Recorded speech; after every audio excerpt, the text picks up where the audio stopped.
बिस्मिल्लाहिर्रहमानिर्रहीम रब्बिश्रह ली सदरी व यस्सिर ली अमरी वहलुल उक़दतम मिन लिसानी यफ़क़हू क़ौली सदक़ल्लाहुल अज़ीम।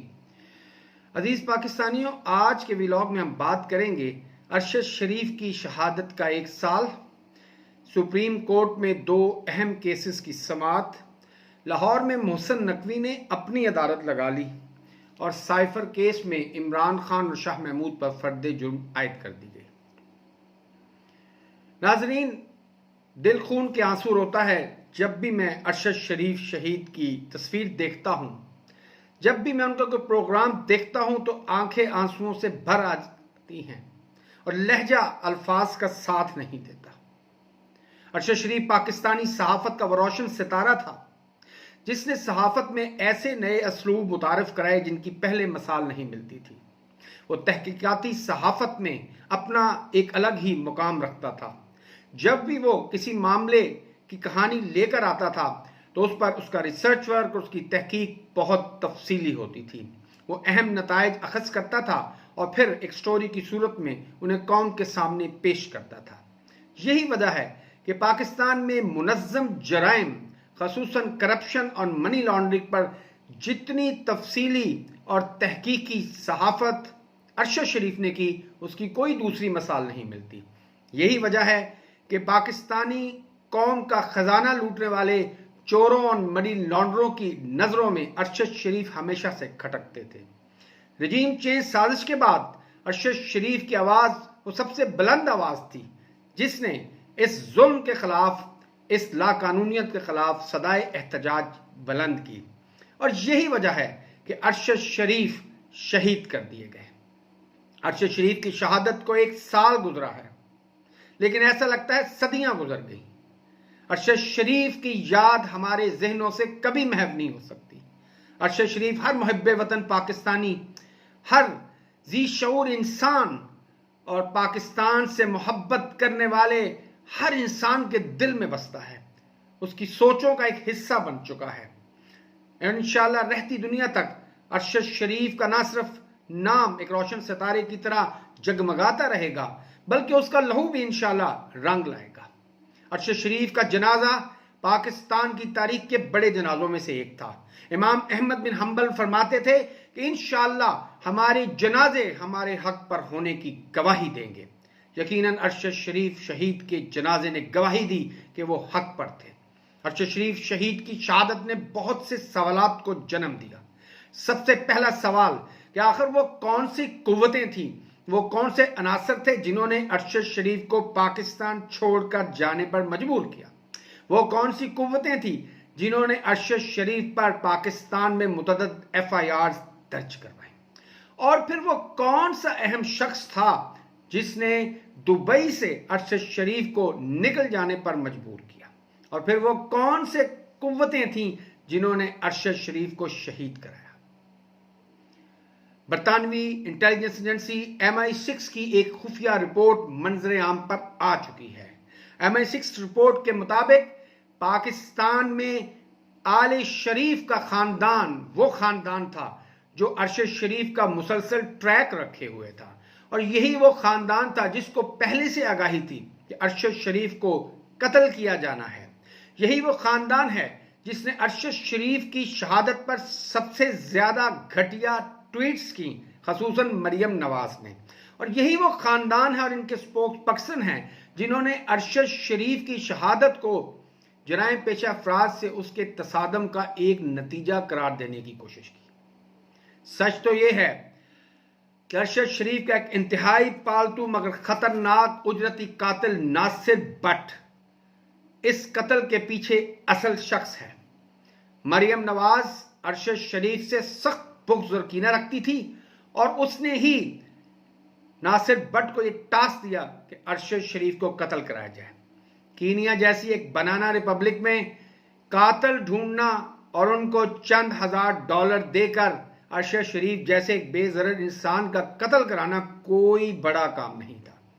लेकिन अफसोस की बात यह है कि यहां अगला सवाल यह पैदा होगा कि बिलावल जरदारी को किसने मजबूर किया कि वो दुबई की हुकूमत से ये दरख्वास्त करे कि अरशद शरीफ को दुबई से निकल जाने का कहा जाए, जी हाँ नाजरीन, ये बिलावल भुट्टो जरदारी का ही दस्तखतशुदा खत था, जो कि उस वक्त पाकिस्तान के वजीर खारजा थे, जिन्होंने दुबई की हुकूमत पर जोर दिया कि अरशद शरीफ को दुबई से निकाल दिया जाए ताकि उसको निशाना बनाना आसान हो।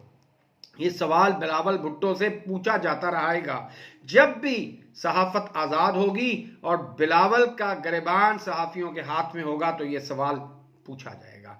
यहां सवाल यह भी पैदा होता है कि पाकिस्तानी तहकीकाती अदारों को अरशद शरीफ की शहादत पर काम करने से किन कुफ्तों ने रोका? आखिर क्यों कर अरशद शरीफ की शहादत पर आज तक कोई मुस्तनद काम नहीं किया जा सका? और फिर वो कौन सी कुव्वतें थीं जिन्होंने सुप्रीम कोर्ट ऑफ पाकिस्तान को अरशद शरीफ की मां की दरखास्त पर किसी भी किस्म की समाअत से रोका? शर्म आनी चाहिए उमर अता बंदयाल को कि जिसने अरशद शरीफ शहीद की मां और बेवा की दरखास्त पर कोई समाअत नहीं की। उनके नजदीक शायद इस इंसान का कत्ल किसी अहमियत का हामिल नहीं था। हालांकि इस्लाम में तो एक इंसान के लहू को काबा की हुर्मत से बढ़कर करार दिया गया है। अरशद शरीफ तो एक बेजरर इंसान था, वो तो एक मासूम इंसान था। ना तो वो दहशतगर्द था, ना वो हीरोइन का स्मगलर था, ना वो कोई असलहा का डीलर था, और ना ही उसने कोई मनी लॉन्ड्रिंग की थी। वो तो सहाफत करता था। उसके पास तो पाकिस्तान के अलावा कोई दूसरी कौमियत नहीं थी।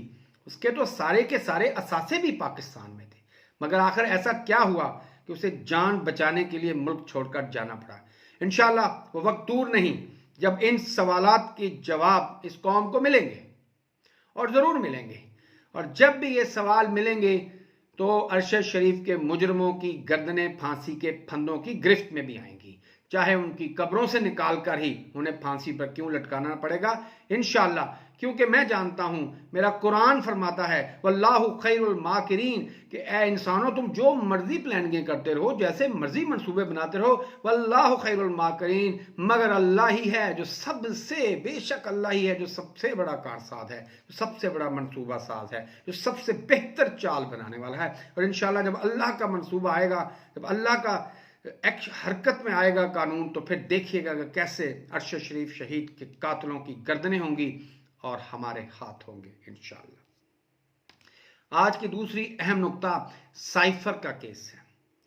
साइफर केस जो कि ऑफिशियल सीक्रेट एक्ट के तहत चलाया गया, आज हाई कोर्ट के तहत एक दहशतगर्दी की अदालत जो इंतहाई खुफिया तौर पर अवाम की और कानून की नजरों से छुपकर अडयाला जेल की एक काल कोठरी में सजाई जाती है, उस अदालत ने इमरान खान और शाह महमूद कुरैशी पर फर्द जुर्म आयद कर दी।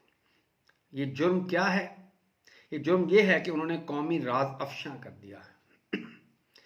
नाजरीन, इमरान खान तो पाकिस्तान का मुंतखब वजीर आजम था। अगर इमरान खान कौम को सच ना बताता तो क्या डोनाल्ड लू आके बताता?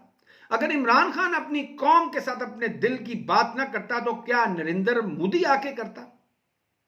शर्म आनी चाहिए उन लोगों को कि साइफर केस है क्या। अवाम को बेवकूफ और जाहिल समझना छोड़ दें। अवाम जानती है कि एक अंडर सेक्रेटरी यानी कि एक 20वें ग्रेड के अमरीकी अफसर ने पाकिस्तानी सफीर को बुलाया और उसके साथ डिफेंस अटैची को, और उसको वो झाड़ पलाई, उसकी बेइज्जती की कि तुम लोग पाकिस्तान के अंदर अमरीकी मुफादात का तहफ़्फ़ुज़ नहीं कर पा रहे।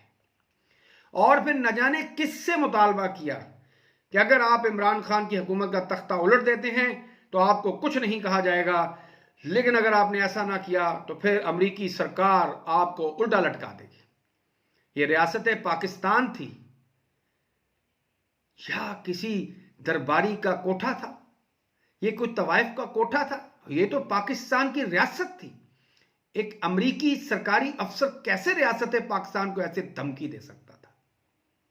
और साइफर कोई अमरीकी खत नहीं था, ये तो पाकिस्तानी सफीर का लिखा हुआ एक खत था जिसको डिकोड किया गया था, जिसकी ओरिजिनल कॉपी आज भी वजारत खारजा में महफूज है। ये वही खत है जिस पर 2 से ज्यादा बार नेशनल सिक्योरिटी काउंसिल कमेटी का इजलास हुआ और उसमें इसको डिमाश किया गया। डिमाश का मतलब है कि अमेरिका को इसका जवाब दिया गया और इजहार नापसंदीदगी किया गया कि आप कौन होते हैं हमारी रियासत के मामलात में मुदाखल करने वाले, आप कौन होते हैं हमें बताने वाले कि हम अपनी कौमी और खारजा और दाखिला पॉलिसियां कैसे बनाएंगे, आप कौन होते हैं हमें बताने वाले कि हम यूक्रेन और रूस की जंग में किसके साथ खड़े होंगे, क्या हम न्यूट्रल होंगे या हम यूक्रेन का साथ देंगे। ये वो जुर्म था जो इमरान खान ने किया। हैरानकुन तौर पर हमारी कौम को और हमारे कौम के बच्चों को यह सबक दिया जा रहा है कि जो बड़ा चोर होगा, डाकू होगा, जो अरबों डॉलर की एक करप्शन करेगा, जिसके बच्चों के लंदन में फ्लैट्स होंगे, जिसके बच्चे भले मीडिया के सामने कहेंगे कि हम तो पाकिस्तानी ही नहीं हैं, हम पे पाकिस्तानी अदालतों का कोई अमल दखल नहीं है, ऐसे शख्सों को जिनके दुनिया के 17 से जायद ममालिक में बड़े बड़े कारोबार हों और उनके ज़राए आमदनी की कोई खबर ना हो, ऐसे शख्स को पाकिस्तान में रेड कारपेट वेलकम दिया जाता है। ऐसे शख्स को ब्यूरोक्रेसी बेशर्मी से और बेगैरती से सैल्यूट करती है और ऐसे शख्स के लिए अदालतें चलकर एयरपोर्ट पहुंचती हैं और उसे गॉड ऑफ ऑनर पेश करती हैं। लेकिन अगर कोई शख्स हुब्बुल वतनी का मुजाहरा करता है और अगर कोई शख्स वतन से मोहब्बत करता है तो फिर उसको उसका जजिया अदा करना पड़ता है, उसको साबित करना पड़ता है कि मोहब्बत एक जुर्म है और वतन से मोहब्बत तो बहुत बड़ा जुर्म है। और इमरान खान और शाह महमूद कुरैशी इस वक्त सिर्फ हुब्बुल वतने के जुर्म की सजा काट रहे हैं, क्योंकि हिंदुस्तान से बज़ाहिर आज़ाद होने वाले पाकिस्तान में आज भी चंद काठे अंग्रेजों की, काले अंग्रेजों की हुकूमत है, जो आज भी पाकिस्तानी अवाम को हरगिज आज़ाद देखना नहीं चाहते। वो चाहते हैं कि पाकिस्तानी कौम हमेशा से और गुलाम थी और हमेशा गुलाम रहे। नाजरीन, आज सुप्रीम कोर्ट में 2 अहम केसेस की समाअत है, एक मिलिट्री कोर्ट्स में ट्रायल और दूसरा काजी फायदीसा साहब का बेंच है जिसमें 90 दिन में इंतखाबात। मुझे पाकिस्तानी अदलिया से किसी खैर की तवक्को नहीं, लेकिन इंशाल्लाह अगले व्लॉग में इन केसेस की तफसीली कार्रवाई पर मैं रोशनी डालूंगा। आखिरी नुक्ता जो आज मैं आपके सामने लाता हूं वो ये है कि लूसी नस्ल का जो वजीर आला है पंजाब का, मोहसिन नकवी, जिसकी शक्ल पर अगर आप देखें तो अल्लाह की ऐसी लानत और फटकार बरस रही है कि खुदा की पनाह। वो बदबख्त शख्स कल कहता है कि हम किसी क्रिमिनल रिकॉर्ड रखने वाले को वर्कर्स कन्वेंशन नहीं करने देंगे। जी हाँ, ये भी कौम के नौजवानों को, मिडिल क्लास के पढ़े लिखे लोगों को एक पैगाम है कि भाई क्रिमिनल रिकॉर्ड करने वाला जो वो होता है जो अरबों डॉलर का जुर्म करे, जो हुब्बुल वतनी का जुर्म करता है वो तो छोटा जुर्म होता है, तो जो बड़ा जुर्म करेगा उसको हम एयरपोर्ट पर रिसीव करेंगे, उसके लिए हम हेलीकॉप्टर जहाज मुहैया करेंगे, उसके लिए हम जलसागाह सजाएंगे, सिक्योरिटी देंगे, हमारे पुलिस वाले उसके सबसे ज़्यादा कपड़ों में उसके जलसों में आएंगे और हमारे पुलिस वाले उसके बैनर्स भी लगाएंगे और उनकी हिफाजत भी करेंगे। लेकिन जो छोटा मुजरम है जिसने वतन से मोहब्बत की है, जिस पर झूठे केसेस बनाए गए हैं, वो शहरी होने के नाते अपने हकीकी आईनी हकूक को एंजॉय नहीं कर सकता, उसे जिंदा रहने का हक नहीं, उसको मुल्क से दफान हो जाना चाहिए। और यही वजह है कि पिछले 1 साल 10 माह में 15 लाख से पाकिस्तान ज्यादा काबल का हुनरमंद पढ़े लिखे पाकिस्तानी वतन छोड़कर जा चुके हैं, क्योंकि इस वतन में अभी किसी शरीफ, इज्जतदार और तालीम याफ्ता और हक हलाल कमाने वाले शख्स की कुछ जगह बाकी नहीं रही।